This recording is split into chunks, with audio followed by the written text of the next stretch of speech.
ছোটবেলার সাজগোজ। এই নিমকি, নিমকি মারে ওঠ, আরে ঘুম থেকে তো ওঠ, আরে শুনবি তো মালাদের বাড়ি যে বামন মশাই এসে গেছে রে। পারো দেখ গে, এতক্ষণে মনে শাড়ি পরাটাও হয়ে গেল স্নান করে।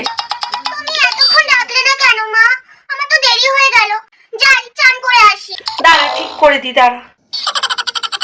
ওরে বাবা রে, যেন মনে হচ্ছে একটা ছোট সরস্বতী। আচ্ছা দেখি যেন কারোর নজরটা না লাগে। মা আসি, টাটা। বড়বেলার সাজগোজ। মুনিবাত নাম হুই ডার্লিং তেরে লিয়ে।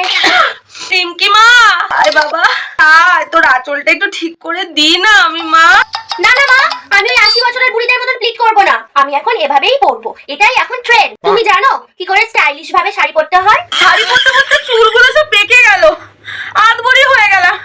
তুই এখন আমার কি শাড়ি পরাও শেখাবি? একটা টিপ পরে দে। আয় একদম না, টিপ পরে কোনো বুড়ি সাজার ইচ্ছা নেই আমার। আচ্ছা মা, ঠিক আছে আমি আসলাম।